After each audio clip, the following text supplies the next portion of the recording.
Good evening. My name's Mark Barnico, and I'm the Executive Director of the University of Chicago Francis and Rose Yuen campus here in Hong Kong. Welcome to tonight's program, the first episode of the 2024 U.S. Presidential Election Series.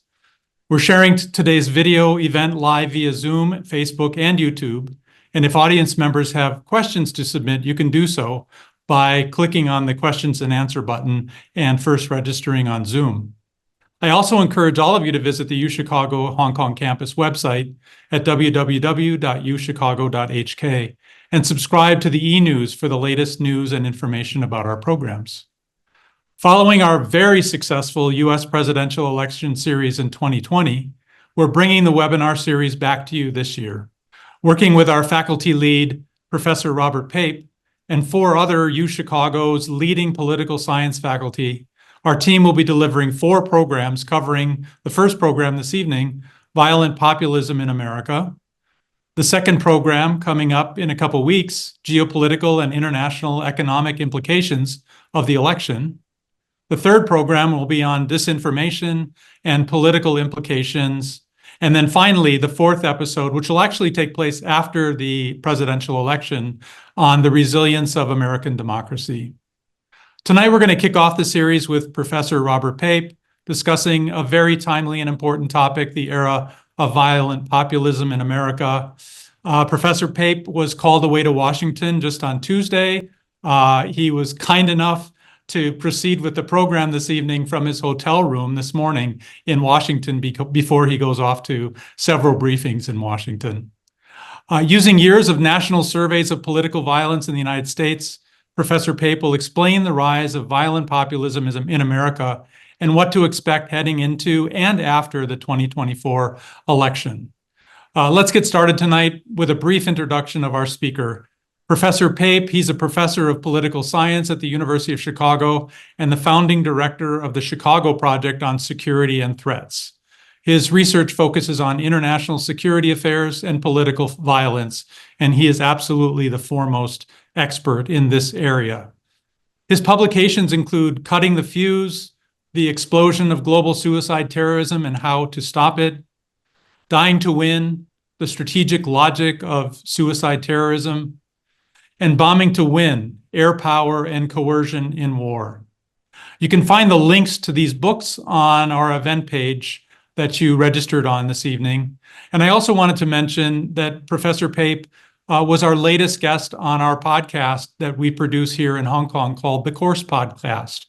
I strongly recommend that you take a listen to that after the program this evening to learn a little bit more about how Professor Pape became a professor at the University of Chicago and his career journey in general. Bob, I want to thank you so much for doing this tonight. I know you're really pressed for time. We're excited about the program. I'll hand the stage over to you so that you can begin your lecture. Thank you very much. I want to say a big thank you to Mark. I want to say a big thank you to Angela, all the folks at the University of Chicago Hong Kong Center for making this possible. It's been a tremendous pleasure working with them. I also want to say, folks, that we have an extraordinary election in the United States coming. This is going to have global ramifications, Asia and beyond. But you also are going to see in this series an extraordinary set of faculty coming before you. And I myself am honored to be among this august faculty, and I'm just delighted to be kicking this off. So I'm going to screen share, and I'm going to start in just a second. So just bear with me for a minute while we set this up. So 1 second, please. It's going to take just a second. So just and there we are. So today I want to talk to you about the era of violent populism in America, which was important for sure going into this election, but it's become even more pointedly important given the second assassination attempt against Donald Trump. As you're going to see, and as Mark mentioned, I rely a lot on national surveys of support for political violence in the United States. Well, we just fielded our most recent survey over the weekend, just a few days ago. In fact, the final day in the field was just Monday. And so I called NORC, that's the polling agency, and I begged them, could you please get us the data right away? Because normally it takes about 10 days to get this. So they have to all kinds of things they have to do. And they said, no, impossible. Well, actually, just about 12 hours ago, they came through with the data. So you are going to be some of the first people in the world to see what no one else has seen, which is the most recent data on support for political violence, which includes the period of the second Trump assassination attempt. And I'm delighted to be able to bring that to you here. So let me just explain right at the beginning the key takeaways. And there are reasons to be concerned about further escalation of violence, but you're also going to hear that there are crucial things that we can do. You're going to hear about significant minorities on both the left and the right that already support the use of violence. You're already going to know, before coming into this lecture, that we've had multiple instances of political violence. I'm going to show you a bit more about that. And this leads to some key risks. But I don't want to just simply focus on the dark clouds, because there is a silver lining, as you're going to hear. There are things we can do. We don't just have to let this go to the winds of fate. As you heard from Mark, I'm a professor at the University of Chicago who's been studying political violence for 30 years. Most of that time has been focusing on international political violence. Think Bosnia, think Iraq, think Afghanistan. I've been to Taiwan multiple times. I've met with President Chen. I've met with other senior leaders over decades of time. And so I am familiar also, I'd say more than familiar, with Asian security issues. However, starting about 4 years ago, I began to focus much of my effort to the United States, because I became significantly concerned about rises of political violence as effects of the pandemic that would linger and last and become the real major long-term consequences of the pandemic. And unfortunately, those have become all too real. And as you're going to see, this is a rounded look, multiple different approaches to try to get at deep understanding of violent dangers to American democracy. I also am a professor who has done a lot of advising of senior leaders and all kinds of different guises. This is all unpaid, by the way, just so you know. This is not about advising in the sense of consulting. This is about, it's a tremendous honor that over 20 years, I have advised every White House since 2001. That includes also the Trump and Biden White Houses. And then also, if you look down at the next level, you'll see lots of other leaders.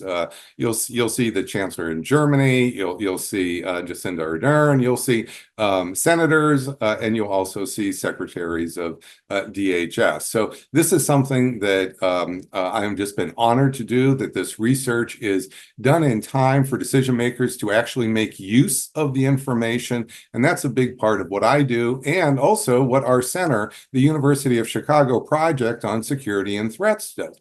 I'd encourage you to go to our website. I encourage you to find out more about our center. You will see that we have a small but pretty mighty board. In fact, you'll see that small but mighty board in terms of power really rivals some full university boards. And you'll also see our faculty directors, two of whom are going to be part of the series in front of you. This is nowhere near a one-man show, and there are also lots of support, and we have a lot of student involvement at our center, which we call CPOST, which is the acronym for the name.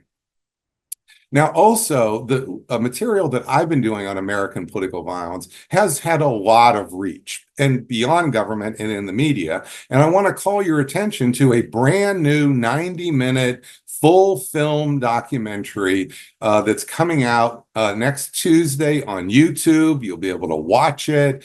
It's called Fight Like Hell. And this is built around my research on American political violence. And you'll see some statistics here. You'll see other ways that this is built around. And more than anything else, this is a new look at January 6th, not focusing just on the day itself, but fully half the film is about the run-up in the months to January 6th, which is, of course, what we're most concerned about right now. So if you're really interested in how much there is a parallel between what's happening in these couple of months to what happened in the months before January 6th, there is no better film in the world that's ever been made that could do that. And it's about to come out next week. And I encourage you to go to YouTube, Fight Like Hell. Also, you could go to find out more information about our surveys, which we call our Dangers to Democracy Tracker, in The Guardian, which is one of the world's great newspapers, 25 million views a month. And they have been publishing, we do these surveys about every 3 or 4 months, and they haven't published the new one yet. You're about to see, because they haven't even seen this. But this is you would find stories by Kira Lerner. If you just look up Kira Lerner, you will find her having done stories about our data, our information, recently in July.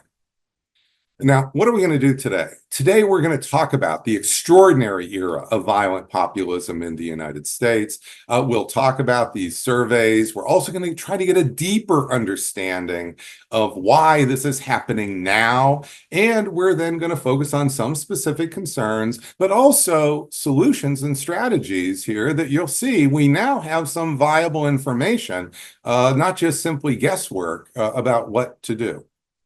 Now, today's era of violent populism is characterized first and foremost by historically high political violence in the United States on both the right and the left. And what do I mean by political violence? Well, let's start with assassination, since that's what's on people's mind. Well, you don't have to go back very far to find several assassination attempts against high-level Democratic leaders in the United States. In October 2022, the Speaker of the House, Nancy Pelosi, an attacker tried to kill her, but instead, only her husband was there and almost killed her husband in one of the most brutal assaults we've ever seen, some of which was on video. And then last summer of 2023, an assailant was arrested right outside Barack Obama's house. He was surveilling, looking for ways in, and in his van, all manner of guns and bombs and so forth.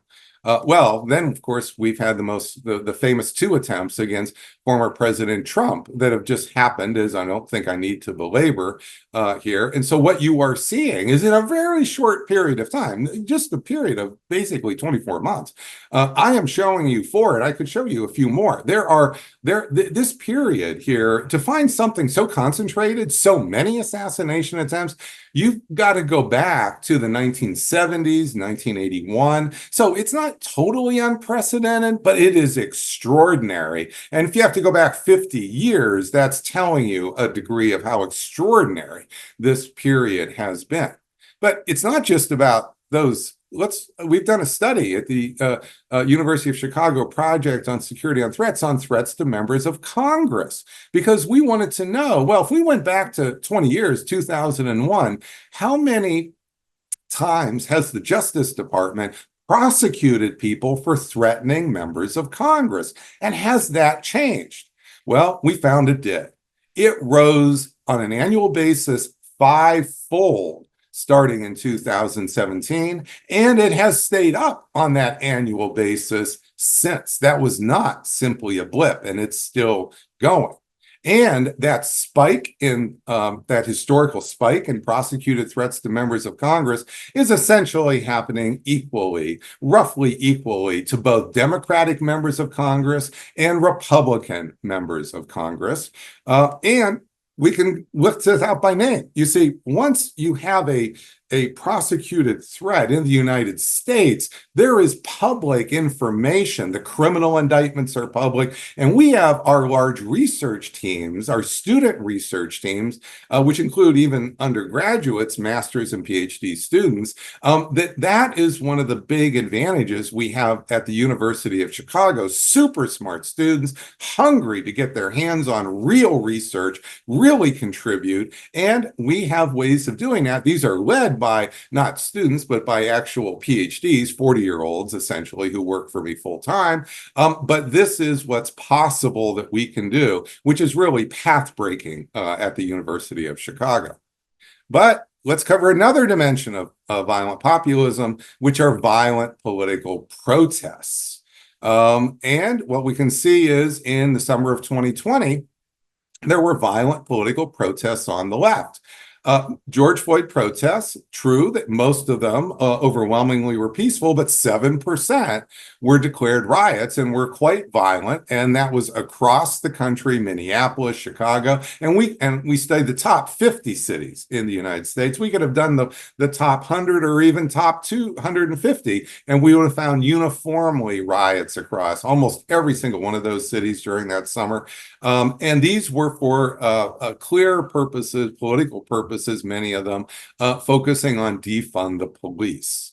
Now, also, I'm sure you know about January 6th, that violent protest was not just meant as a protest, but to literally stop the transfer of power, the constitutionally mandated transfer of power to President-elect Joe Biden. And although you might have heard, well, this wasn't really very violent and there's all these hours of video, well, that's true after the crowd goes home. There's still the video cameras going on after the hours of the violent protest.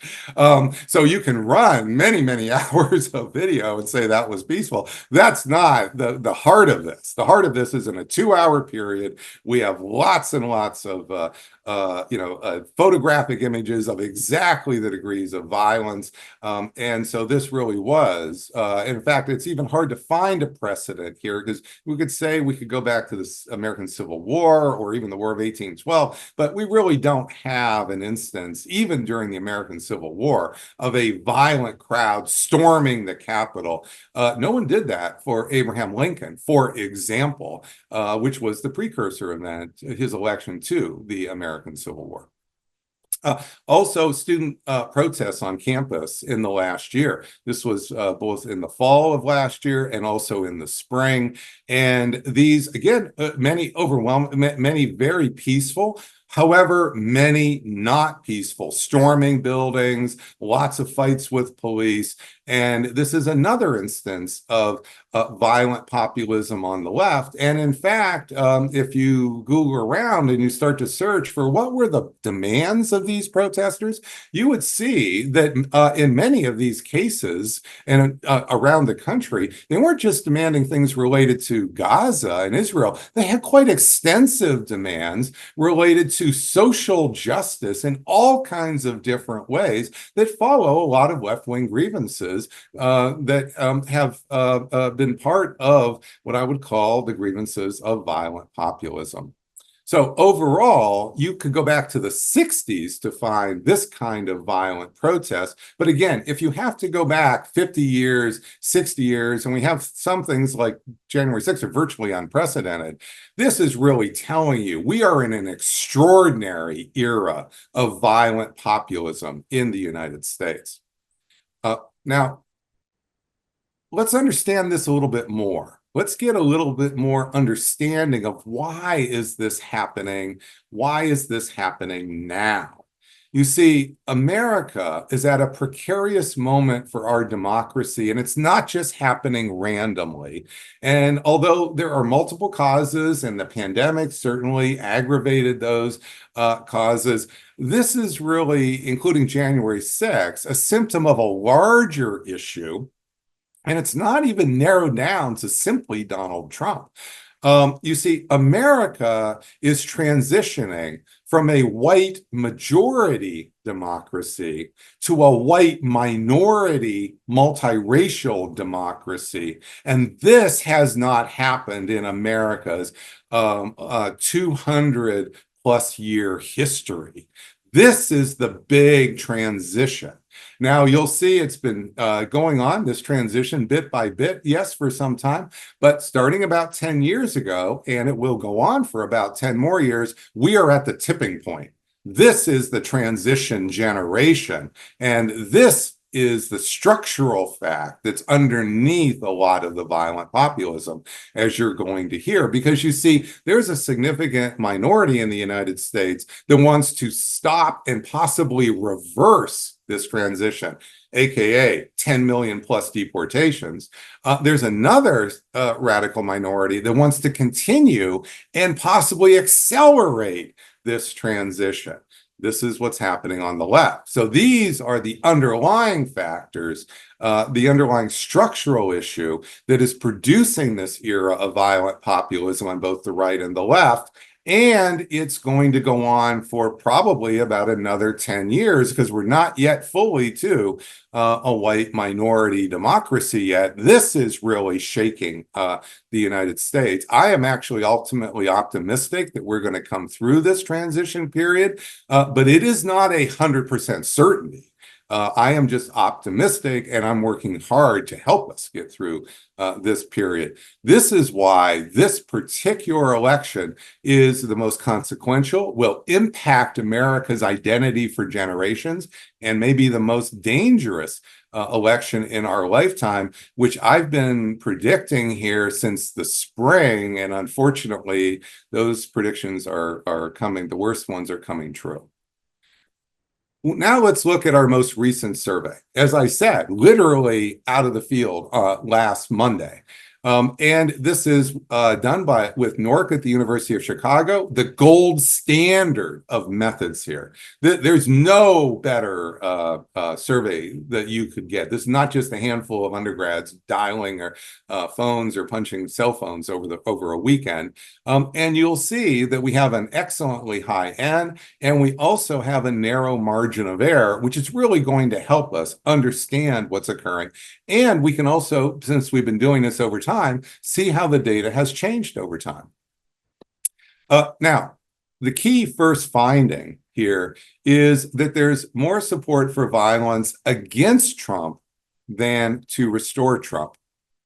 So, as of now, literally now, 5.6% of Americans, the equivalent of 15 million American adults, support the use of force to restore Donald Trump to the presidency, while 8.2% of Americans, the equivalent of 21 million American adults, support the use of force to prevent Trump from being president.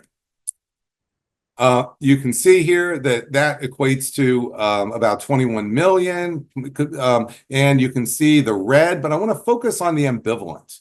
And what you see in the ambivalent is there's another 45 million that are unsure about this. Well, if you're a political leader and a politician, you're trying to move those ambivalents always in your column. So that red, unfortunately, could grow. And so we want to diminish the red, but we certainly don't want it to grow. And there is a danger of that.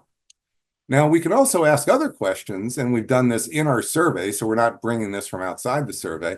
And these people, this 21 million here, you can see they're very active. They have growth potential, and they have some dangerous potential because half of them already own guns. And notice how easy it is for those in the Trump assassination attempts, for those really, really dangerous assault rifles to be there. They're not working very hard to get them. They already have them or have easy access to them in their homes. And we also have widespread access to the broadband internet here. And what that means is the whole idea of organizing. See, in the 70s and 80s, when we studied social movements, we thought hard about how hard it was to organize people. January 6th was literally organized in about 2 weeks. And 100,000 people came to Washington, 2,000 of them stormed the Capitol. Well, it is really easy to organize mass crowds now with the internet, and this is happening all around the world. And so this whole idea of the difficulty of organization, that threshold has lowered tremendously. Also, we asked folks, this was in a separate July survey, the one we did just after the first Trump assassination. We want to know more about what did they mean by the use of force. And we'd done this before, but we thought it was important to do again. And what we discovered again is that about 55%, which is about 14 million or so, mean deadly force to stop Trump. 36% mean assassination of Trump, and they say it in the text boxes when we ask them why. 23% mean mass violent protests, Jan 6 style, but done by Democrats. And so what you can see is, yes, some people say it's putting them in jail. Some people say verbal shaming. But the fact of the matter is, whether it's 21 million, 10 million, this is in the 10, this is a big number, folks. That's the really big finding to take away. Now, we can also do this for support for political violence on the right. And what we see is the equivalent of 15 million Americans are in the red when it's about use of force justified to restore Trump to the presidency. But notice the 40 million that are in the ambivalent, which is also worrisome for the same reasons. And we can also look at, again, we can intersect this with other questions we ask them, and you can see they too are active, have a lot of dangerous potential here, and on a lot of the same dimensions. The one thing we can ask this group is about the people who stormed the Capitol on January 6th, which is the language we used. We said that, we're the people who stormed the Capitol on January 6th, patriots. And notice half of them think so.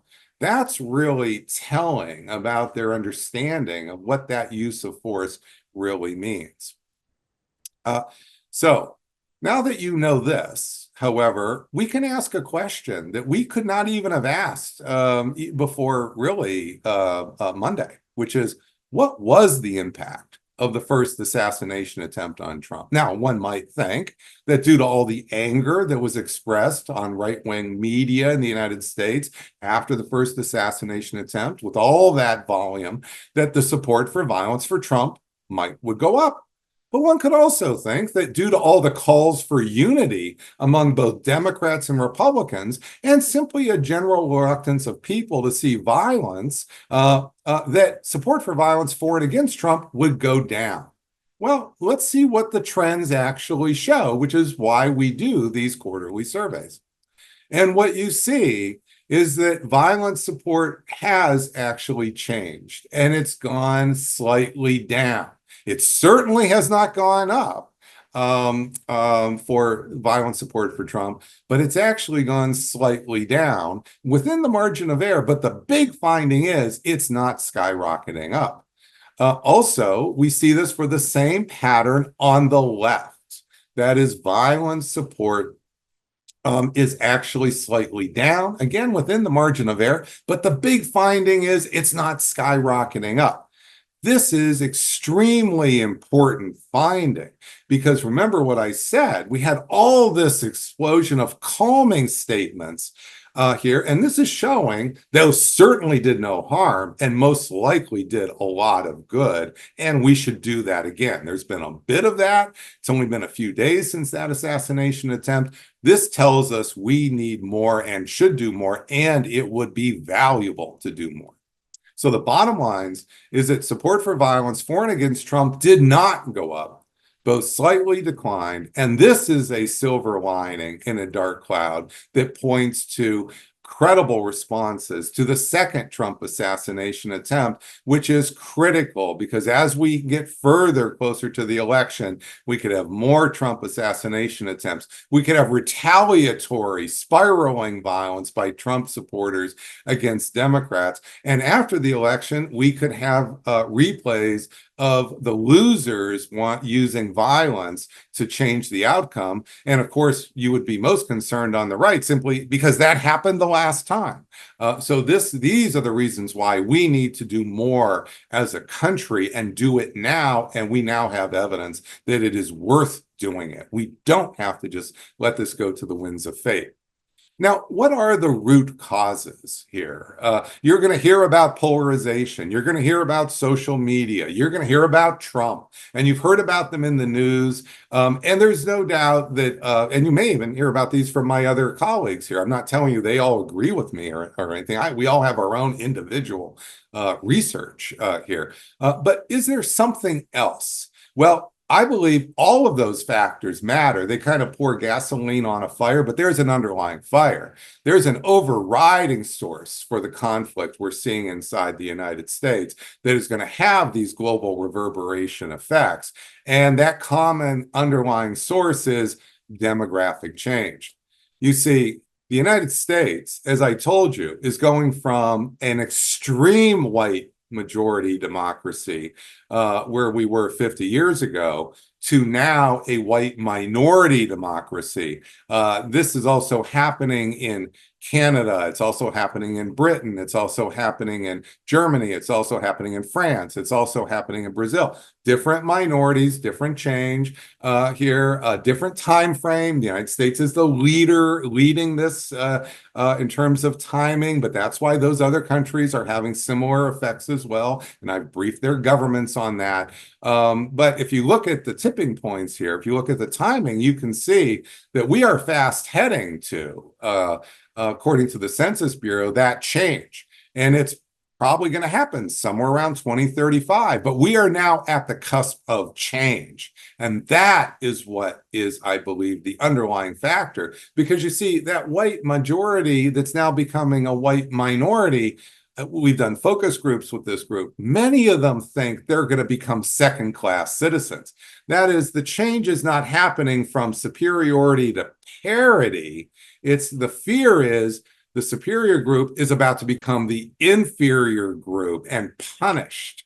On the left, what's happening is there's the very common and justified view that they are second-class citizens and they want to become and achieve parity, but there's a big concern they won't get there because this group won't let them. That's the fundamental tension that we face in the United States, and we will see this in other countries as well, and we already are. Now, let me show you evidence from our surveys that this is the case.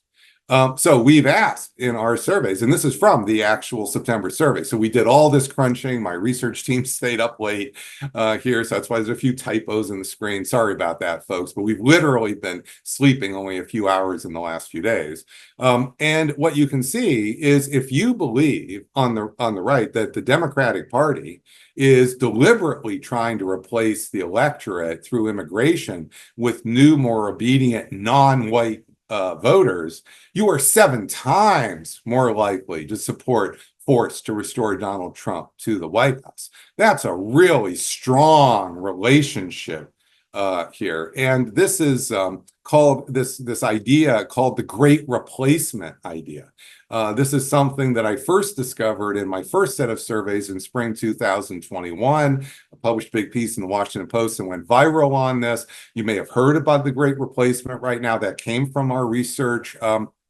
And basically, it's an idea that there's a group of elites, and these elites have global motives. They're globalists or cosmopolitan, jet-setting world, Davos people, so to speak.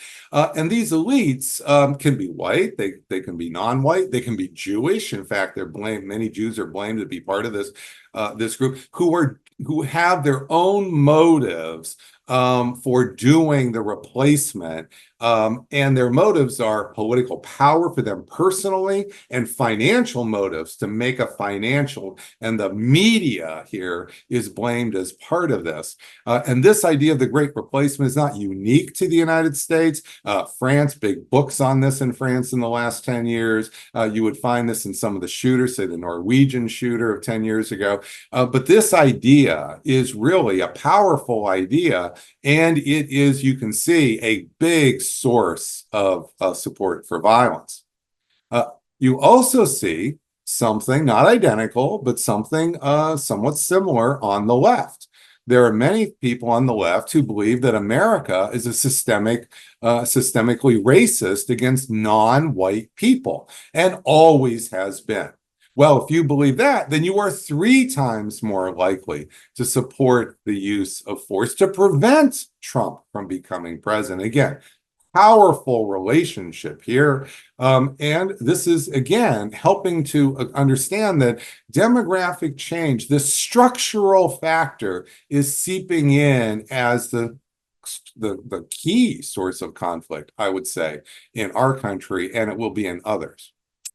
Now, we can also find that if this was true, then it should be affecting a lot of people, not just simply people who are called the margins of society sometimes, rednecks in pickup trucks, white rural rage. Well, in fact, our data shows overwhelmingly this is the case. But the way I want to show you that this is, these ideas are supported by mainstream Americans, people who wear suits, for example, is I want to go back to January 6th, because we have studied each and every person who has been arrested for the Capitol assault on January 6th. That's over 1,300. And we can do this with our large research teams at the University of Chicago. And because we've been, studying indictments and the court system for many years, even before January 6th. So we've done this in many other guises, say with ISIS perpetrators, for example. And notice that the key first finding is that although you hear all about the Proud Boys and Oath Keepers, you may never have heard of them before January 6th, but you almost surely would have heard of them afterwards. Only 11% are affiliated with those groups or other violent extremist groups. 90% of those charged, and we now have over 1,300, are not. And what that means is what made the storm a storm on January 6th were not the Oath Keepers and Proud Boys. If that had been the only group that stormed the Capitol Police were actually well set up to deal with that group. And I believe that's what they were focused on. They didn't have the manpower to deal with the 90% beyond that. That was what made the storm a storm. And one of the big reasons why many folks in Washington are so interested in these surveys, because we didn't have these surveys before January 6th. So we could not have known the extent to which the public itself was volatile, not just the handful of militia groups, which really are the fringe. We also, though, know a lot about the economic profile of the January 6ers, and this is really stunning. You see, about half are white-collar business owners, CEOs, doctors, lawyers, architects. They have trust funds. The folks who came to Washington who answered Donald Trump's call, these folks had to have a lot of money because they had to just drop everything and go. Many of them stayed at some of the fanciest hotels in Chicago. And they're essentially from the donor class, most of them, from the Republican Party. And I just want to give you a couple of examples. I give you hundreds here, but let me just give you a couple, which is Dr. Jacqueline Starr. She is an MD. She's a gynecologist in one of the most famous Boston area hospitals. That's her on the one side. And then on the right, you can see her duking it out with Capitol Hill police and punching them. This is the policeman's body cam. And she came with a knife-proof mesh vest. Now, you can't buy those on Capitol Hill. You can't buy, I don't even know where you buy them in Washington. She came ready for battle. And this is something that you can see again over and over and over again of these high-level professionals. I also just want to show you an example of a healthcare professional, and here he is at the White House Christmas party in 2018. Notice Mike Pence here. They're taking pictures here. This is somebody who's donating lots of money to the Republican Party, but there he is also on the right, daring Capitol Hill police on January 6th to shoot him. because he's going to stop this transfer of power. This is a really, and again, I could show you many, many instances of this. So overall, those insurrectionists on January 6th and what we see in our data are from the mainstream. They're not just fringe, they're not just militia groups or from the fringes of society. I also want to take a second and show you just how closely associated January 6th is with relative white demographic decline, something that most people don't know. Let's go back again to that geography. Notice how many of the Jan 6ers are coming from the Northeast. Notice how many from California. Notice how few from the middle of the country, which are the reddest parts, the most Republican parts. Let me show you a demographic map of the United States that tracks demographic decline. The most white decline is in the light blue, the Northeast, California. Notice how little in those states here are actually having, they're the least white demographic decline. Those are still white homogeneous areas. Well, statistically, it turns out, and we just published a big piece on this in a political science journal. Statistically, it turns out that the counties that produce those Jan 6 insurrectionists, the number one feature of the county, besides simply population size, is that these are the counties losing the most share of white population. This really is something that's important. It's the biggest risk factor. DHS is not going to put this risk factor on their website because it basically would be saying the real problem is in the blue areas because those are the most diversifying areas. And that's where white demographic change, they're on the front lines of that. And that's why that makes so much sense to this group. Now, what are the solutions to violent populism? I told you we have some reason to take these now more seriously. Well, we have immediate solutions, and that has a lot to do with calming rhetoric.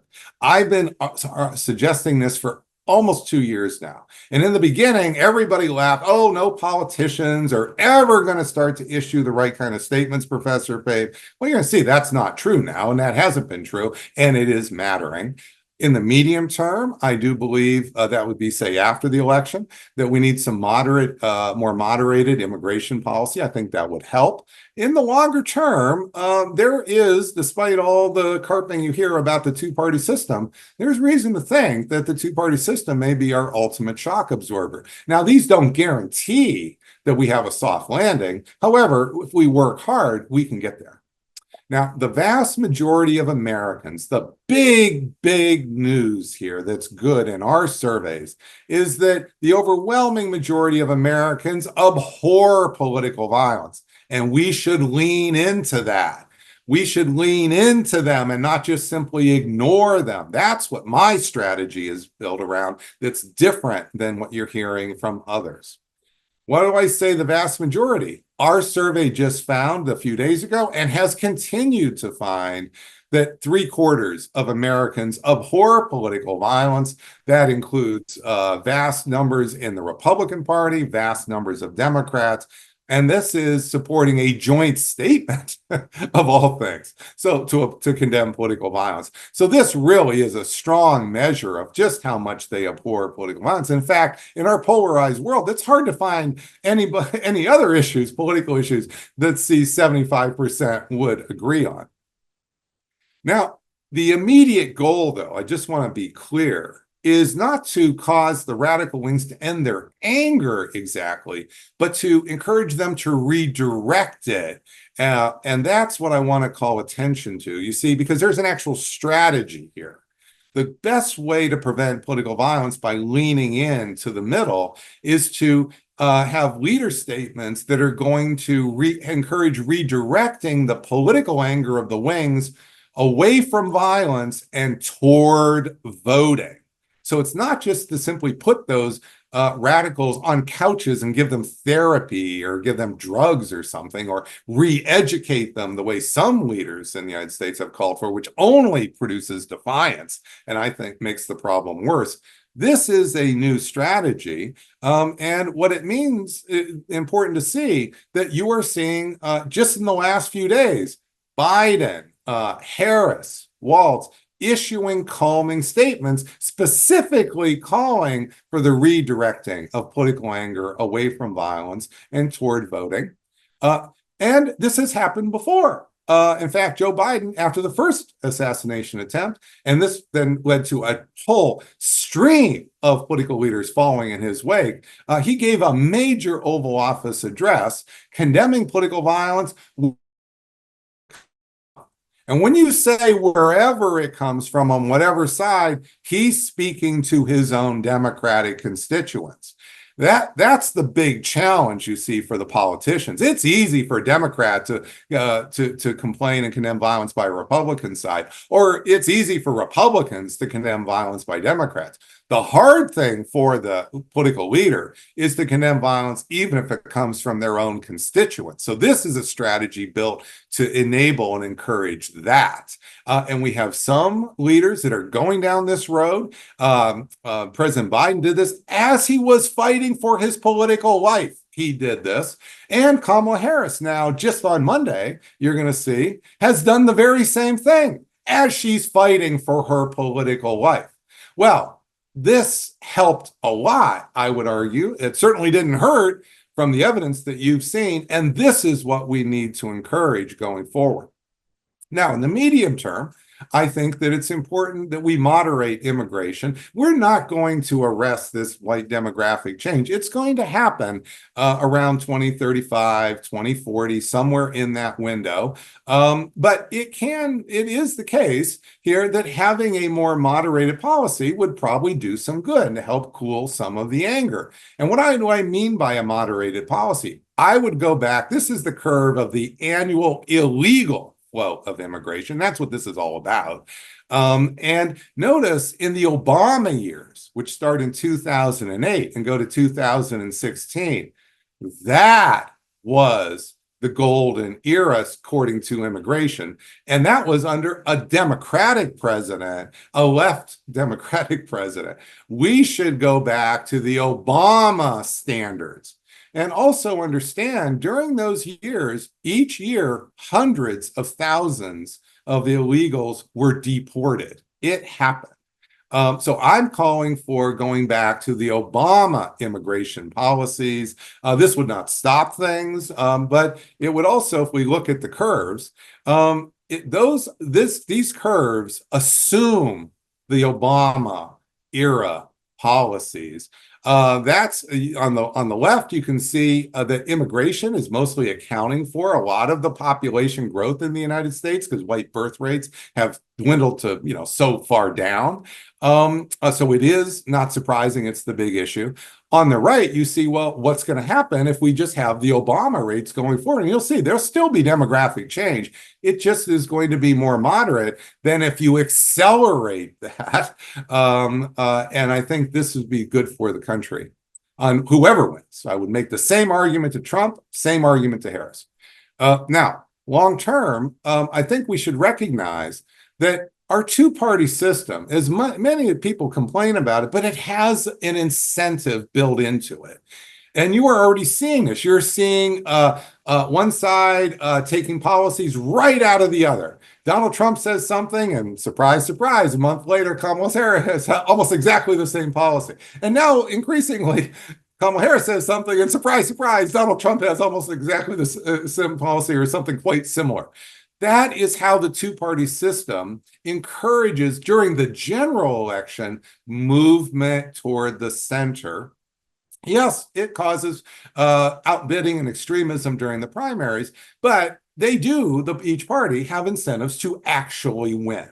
And I believe this is something that is an underseen. My daughter would call it our secret superpower in the United States. Now, it's not all three of these together guaranteed for that soft landing, but it will help tremendously. So we do have real risks of the potential for spirals of violence after the Trump assassination. And we got to take those seriously. And we need to learn the lessons of just the most recent few months. And that means, first and foremost, right now in the next period of time, there's a critical need for political leaders of both parties at every level of the American government. That's people running for president, the senators, the in the Congress, that's the governors in the United States, that's mayors in the United States, to condemn political violence and to use the language of wherever it comes from. Don't just point fingers at the other side, because we know from our research on political violence that when you're asymmetric that way, that provokes the other side. It provokes defiance. But we need to do this all the way through November, and not even just stop with the November election. In other words, and this diagram helps to explain the strategy, here's the real risk here. The red is what's the radical wings now. The risk is that this is actually going to grow, and that can grow up that curve, and those numbers can build fast. The real goal is to have it go the other way, and they can also diminish quickly. And so this is really the heart of the strategy. And notice how it's leaning into the vast majority of Americans who abhor political violence. And that's what we're really using as our wedge issue. So thank you very much. I look forward to your questions. I think you have my contact information here, and Mark, I'll go ahead and stop the screen share and we can go from there. Thank you so much. That was really illuminating, Professor Pape. And we have a lot of questions that have come in prior to the program and then during the program. So let me just go ahead and get into it. With the first question being, could you just go back and articulate historically when this period of violent populism began? Did it start when Trump descended the golden escalator? Did it really start before that? Have we been living through it for decades? What triggered this period to become more violent? Well, so just in terms of the extraordinary period and the exact start date, so the best we could do to truly date it to a year is that the study we did on threats to members of Congress. And in fact, that's why we did that. You see, we needed to find a social scientifically reliable way to track whether or not political violence is growing or not. And it's not good enough to simply count up incidents and so forth. You've got to have baselines. You've got to have a control group. Well, this is the best we could find. And it's an excellent one because members of Congress are a tightly defined group. And we can then study that group. And even as it changes, the membership in that group changes over that 20-some year period of time that we studied. And so I would say the era of violent populism is really beginning in its most nascent way in 2017. And that's when that threats to members of Congress truly spike up. And if you look inside, you'll see that members of Congress on both the right and the left, what's really new, the delta, so to speak, has a lot to do with Donald Trump. They're being attacked either because they're too weak or too strong against Donald Trump. They are either not objecting to him enough or objecting to him too much, and that's happening on both the right and the left. So that's the delta that's occurring. Now, as we've gone forward, then we're seeing the other elements. We're seeing those violent protests suddenly occur. Probably the pandemic put pressure on some of the weakness in our system. Now we're seeing the assassination attempts. You see what I mean? So that's really that threefold trajectory. And why is this happening? Why did it start about 10 years? Why did Donald Trump even come on the scene almost instantly with this issue of immigration? That's the demographic change that we're going through. That's when the tipping point is becoming unmistakable. And it's not just a tipping point, oh, America will change demographically sometime in 50, 75. No, this is happening for most Americans in their lifetime. And even in the older Americans, it's mattering for their children. And we know that because of we focus group 70 people from the right who are worried about, who support violence for Trump. And we just asked them why, and they explain this. And that helped us to then form a lot of questions, which we could then use to, let's see if we can actually quantify this and codify it. That's helpful. Thank you. And that leads to one of the questions that came through this evening, which is the percentage of the mix of the population. You talked about it going from 80 down to 60, down to 51 of whites in the population. Is there a point in which time that the population of white people becomes so small that this whole issue disappears? If it I gets do down think to that 30 or maybe. 20%? Yeah, that's a great question, Mark. And so I do think it's likely that there will be an endpoint to this transition in terms of when it matters. Now, obviously, it can actually keep going down where whites become, not just 49%, but 39%. And so if you push out those demographic curves, say to the end of the century, you will see whites becoming quite small as a minority in the United States. But I would say in terms of violent populism, the real window or horizon is through 2035 and 2040, because that's when the tipping point will really occur. And so I think that that's really the meaningful point, because if things keep going down, down, down, this will change. I'm not saying violence altogether will go away, but it'll likely morph at that point. And so I think that window is what I'm describing here is a window that starts around 2015. It goes to about 2035 or 40. And that's why even if Donald Trump disappeared today, we have now so many Trumps here. You see J.D. Vance, almost more aggressive than Trump himself.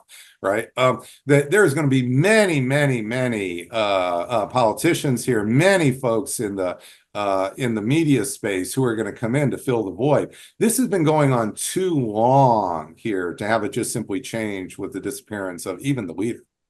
That's really a good point, too, because my next question was going to be, would a Harris win in the election? Would that abbreviate the tail or the extending this violent populism? And it doesn't sound like it really Whoever wins. Yeah, that's great, Mark. So a lot of people want to believe in the United States. If their side wins, everything's good. We're all good. Okay. And I wish I could say that. I really do. However, that's really not likely. Given the structure, the diagnosis. See, what I've done is diagnose the problem. I'm not just trying to guess what's going on or kind of do a snapshot or even soda straw research. I've really been spending 4 years trying to really diagnose the overall problem. And given this diagnosis, whoever wins the 2024 election, we're likely to have not an end to violent populism. It is likely to continue. But what we can do is we can take some steps to diminish the extent to which that violence occurs. And we don't have to just be, leave ourselves to the winds of fate and say, oh my gosh, we just have to, we're just going to have to accept this incredibly violent future. I also want to say, as bad as what's happened that I've depicted about violent populism so far, unfortunately, folks, this could get much worse. I've painted a picture that's sort of equivalent to the 60s in some ways, sort of maybe equivalent to the 1920s, a period we haven't talked about yet. Unfortunately, it could actually get much worse. You see, we've never seen in the United States this demographic change before. This has never happened in our history, and it really hasn't happened in the history of those other Western democracies either. That's going to happen now. This is our American era, and it will then become a European, Canadian, and then a global era. Well, we have one question tonight, which in the UChicago style is maybe going to contradict a little bit of what you're proposing, which is the person suggests that you're being a little reductionist in this whole concept of the demographic shift being one of the main causes, and suggests that isn't it more ideological differences? Where do you draw the line between the two? Can you? And does this particular audience member have some merit in their question? Well, there's always a question in the structure agency debate. So this gets into the deep understanding of I'm explaining a structural condition. And that structural condition is obviously a structure, right? And then agents can react to a structure, and agents obviously have ideas in their head. That's where ideologies come in. And what I'm showing you is how the ideas in the head of those radical wings conforms to the structural changes and how that's creating a priority in that, quote, ideology. So the ideology isn't just a kind of a generic ideology of anarchy or Bukharin or Marxism coming out of some sort of vague idea here. And I teach in the Common Core in the University of Chicago. So literally my first day of class, we're going to be teaching Hobbes, Locke, Rousseau. That's what we do. In fact, I started my whole career as a political theorist. So I'm not just speaking about this kind of in a vague way. And as I think these understanding great ideologies and so forth are absolutely critical. Don't get me wrong. However, in this case, what that person's really talking about, there's an agent structure idea here. And yes, I'm explaining there's a structural dynamic. Not every agent here who is violent is kind of fitting in that structure, but quite a few are. And I'm showing you data that really aligns very closely. And I'm also showing you data about how that's leading to solutions which are having some calming effects that really do matter. They're not calming anything by any stretch, but it could be much worse without that. I think it's really interesting to listen to your talk tonight and think about the kind of coded language that the Republican Party in particular has been using. I hadn't really thought about it so much and so deeply as being more of like a dog whistle around almost like a white nationalist populism. I mean, a lot of people have talked about that, implied that, but when you listen to some of the language, particularly the last debate, for example, eating dogs and cats and the whole thing, that's the phenomenon that's happening around Springfield, Ohio. Can you talk a little bit about that? And do you find that the Democratic Party is doing the same kind of coded language? So let's just focus on this idea first. So Mark, you have a couple different questions in there. So maybe take one at a time here. So let me focus on the white nationalist piece, and then you can come back with the other pieces. So white nationalism, of course, a very common idea here. Are these all just white nationalists? Well, there's a couple things to say about that. So if you look at the demographic coalition, both who's voting for Trump, but also the violent coalition of the radicals for Trump, they are heavily white, but they're by no means 100% white. And at first we thought when we were getting this in our data, oh, maybe some Hispanics and Blacks who are checking these boxes, they don't really mean it here. So we focus group them. We literally, one of the big reasons through the focus groups is, did you mean what you said? And we were stunned in these 90-minute extensive discussions, okay, to hear Hispanics making the case of violence for Trump and Black women making the case of violence for Trump here and explaining that this whole idea of this demographic change has been going, it's taken way too far, too fast. They are seeing lots of benefits of the way Donald Trump is behaving. In fact, some are saying that, especially the Black women, they've never had more money in their businesses. They've never gotten ahead faster and further here. And they're very concerned about the other side. So calling it white nationalism, I think, is it's certainly picking up a piece, but it's too narrow. And one reason it's too narrow is not picking up the full support for Donald Trump on the basis of these issues. The other thing it misses, Mark, is patriotism. So one of the things that's really different here and very striking is that the neo-Nazis, the March through Skokie, these folks, basically, if they were allied to any country, it was Germany, it was Hitler. This is not what's happening in this group here. This group is very much part of Americana. And in fact, new extremist groups called the Patriot Front are building, and we're studying them, and they're blending American patriotism with what you might call white nationalist tropes. So I don't mean to say white nationalism doesn't play a role here at all. That would be too far. But to limit it to that, to narrow to that, is not getting us very far, first of all. And number two, it's just not really correct. The landscape is different. There are different things going on than have been going on in, say, the 30s with the neo-Nazi movement in the United States and so forth. This is not the same thing that's just been going on for decades and decades, which is why we're not seeing this in other decades.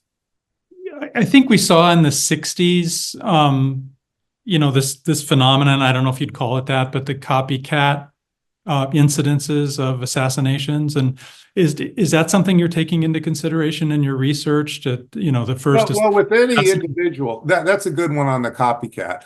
But let's have a broader understanding of what's happening with the lone wolf violent actor.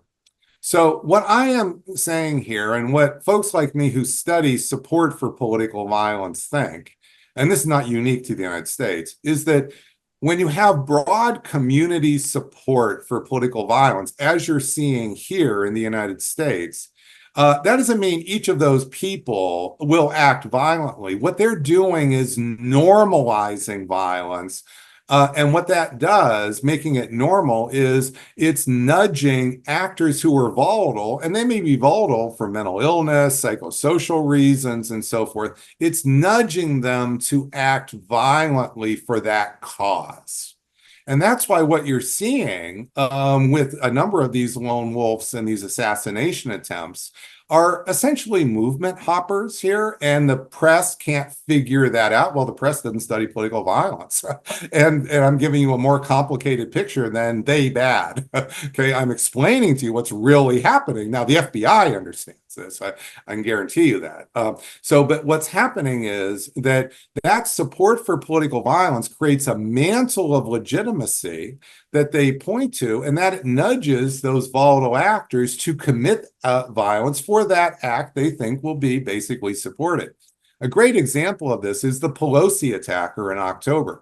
After he was arrested, because remember, he was caught alive, he was put in jail, and 10 days later, and you folks on the web can go and search this out, a radio station asked to interview him on a Friday night. Well, for some reason, the jail let him be interviewed on this radio station, and the very first thing he said was he wanted to apologize to the country for not killing Nancy Pelosi. He knew how much they wanted him to do that, and he was apologizing for that. Well, that is exactly this model of perceived support for political violence, encourages and nudges that volatile actor to act violently. Now, this is why support for political violence in our own personal lives, and in the United States, many of us will have experienced this in the last few months, that when we have friends and colleagues who snicker, oh, I wish that shooter had been more accurate, that is support for political violence. Now, they may not even see themselves as supporting it, but the fact of the matter is that's creating the permission structure, nudging the encouragement for volatile actors to act out violently for that cause. So they don't have to be, deep brainwashed Democrats or brainwashed Republicans. And by the way, this is also how terrorism works. This is the deeper understanding of terrorism than you get on cable, or you get on TikTok, or you get on, this is what you learn when you actually get into the actual depth of what's occurring. And that helps to explain why it's very important to take away the mantles of legitimacy, which is what those calming statements are ultimately doing. Well, let's talk a little bit about that. I mean, we're sitting here in Hong Kong, you're in Chicago. What are the global implications of this violent populism in the United States on the rest of the world? What are you seeing? Are you the number one thing that violent populism is doing for the rest of the world, and there are several of these, but in my view, the number one thing is it is causing so much conflict inside the United States that movement toward isolationism is not a policy decision. It's a reality of consumption of what is a top priority. So I've been studying international politics for 40 years, even longer than political violence. And all that time when I teach, we talk about, well, what are the grand strategies of the United States? Should it be X? Should it be Y? Should isolationism be a grand strategy? As if it were a choice. Well, what's happening is if you're going to have a January 6th, you're not making Asia your priority on, during that period. It's just not happening here. And it's not because we don't want to, have a grand strategy toward Asia. The same with Europe. Now, if things are a little calmer, then of course we're going to have periods of time when there is more international engagement, and there still will be differences across the parties. I'm not saying there's not, but increasingly what you're seeing is that both sides are incredibly drawn to an internal focus. And what that's doing is taking away oxygen from when they could be focusing on more international and global issues. And this is now not a choice per se, and simply about which party wins. It's about the conflict inside of the United States. And this means if Harris wins, a lot, and in fact, there's a second point, if I may, Mark, to add to this, which is increasingly for each party, what's happening internationally is not thought of as about the national interest as a billiard ball, but it's thought about how does that affect domestic support for them. So in the case of Russia, for Donald Trump's supporters, many folks who are Donald Trump supporters are viewing the lens of Russia, lens of will that help support Trump? It's not about the United States as a whole. It's about will that help support Trump? And if you look at the Gaza issue here for Kamala Harris, this is clearly in Michigan and others. This is clearly impacting issues of domestic support. So yes, I think there may be realism, but I start out as a full-blown realist here. And realists assume, well, there's a billiard ball, there's an interest for the United States, they should pursue their interest. And a lot of realists are just keep getting confused over the last 20 years because, oh my God, no side is ever following this. Well, is it really one minor lobby here that's interested in, the Middle East really determining our Asia policy? I don't think so. I think what's really happening is this era of violent populism is creating a situation where the leaders in the United States, they are leaders now of domestic groups, not just interest groups, but put the groups that put them in office, the big groups, and they look at the international as will that help them? And one little point on this, Mark, sorry to go on, but Mayor Brandon Johnson in Chicago, this is Chicago now, okay? Just a few months ago, he forced through a decision in the Chicago City Council on support to end genocide in Gaza. Now just think about that for a moment. Okay, there's no influence the city council in Chicago could possibly have on Netanyahu or the Palestinians. It's just not possible. And Netanyahu doesn't even bother to respond to this. Why is this happening? And it went on for a month, and it's still going on in the Chicago Tribune as of yesterday. This is going on because the local leader is seeing this as these international dimensions as connected to their domestic support.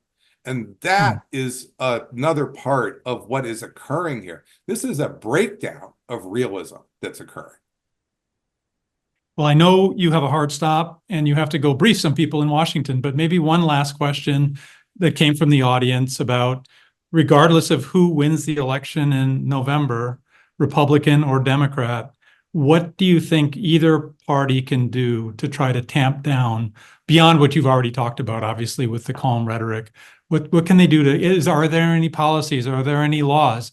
Is there a way to deal with social media or the media as a whole to tamp down this? Yeah, so let me say, a lot of the things you're hearing, like social media is like pouring gasoline on a fire, but you're not going to change anything with social media between now and November 5th, and you're not going to change it between now and 2026 or 20. It'd be very hard to even change anything by about social media now for over a dozen years and get nowhere fast. And the more we break down internally, the harder this is becoming. So a lot of the things you're hearing about, wouldn't it be wishful thinking to solve this or that? Not possible. The kind of solutions I'm pointing to are pointed rifle shots, so to speak, to use a military analogy, but a focused and precision shot solutions. And I'm going to frustrate your group here a little bit. So yes, there are some more, but no, I'm not going to tell you what they are here today, Mark. Maybe I'll be talking about this in December. We'll see. But I'm not just here to just talk. And notice that some of the solutions that have already been on the table have been actually adopted and they've been beneficial. And this is all coming out of the data. This isn't coming out of being a party apparatchik or somebody just lived in Washington forever or something. This is coming out. This is like Milton Friedman. I'm studying a problem and I'm trying to come out from the diagnosis of the problem in true University of Chicago fashion. What should be the pointed solutions here? And some of them you're already seeing visible, but if I start telling you about all these things here, this is not going to actually help the world. Kind of fun for cocktail chatter, but it's not going to help. You can ask me again in December, and hopefully I could say, oh, here's another second example I didn't talk about. If anything, that gave me a lot of hope for optimism for the future. And I want to thank you, Professor Pape, so much. This is really, it's truly been illuminating. Now, Professor Pape is going to moderate the next 3 sessions. So we're going to see more of Professor Pape in the upcoming programs. And I'm really excited for each one of them to come. Thank you so much for joining us. Absolutely, Mark. Thank you. Thanks the whole center here, and thank the audience here. It's just been a great honor and pleasure to speak to you all. All right, we'll see you in a couple of weeks then. The next episode, just for everybody on the program this evening, of this U.S. presidential election series is called Geopolitical and International Economic Implications. I think people in Hong Kong and around Asia, in particular those in financial hubs in Asia, will be strongly interested in that program. Again, we'll see Professor Pape come back and moderate that program with 2 more UChicago professors. That'll be on Thursday, October 3rd at 8:30 p.m. Hong Kong time. So please register to listen to the experts, their views on the impact of the presidential election on U.S.-China relations, geopolitical and international economics, and many more topics. Also, I want to mention, as I did earlier on the program, that each of our professors for the U.S. presidential election series have been interviewed for the course podcast, which is available on Apple, Spotify, Himalaya, wherever you listen to your podcast. It's a production of the UChicago Hong Kong campus here in Hong Kong. And we have about 130 episodes with UChicago professors, the upcoming professors, the 4 upcoming professors that are part of this U.S. presidential election series are part of the course. I think we have 1 more to record, but you can go and listen to those professors before you come to the program in the coming weeks. So we look forward to seeing you in October again for the U.S. presidential election series for the next episode. Don't forget to follow us on our UChicago Hong Kong campus website and on all our social media outlets. Thank you so much for joining us. We're glad to be back for the fall academic season and look forward to seeing you again. Have a very good night.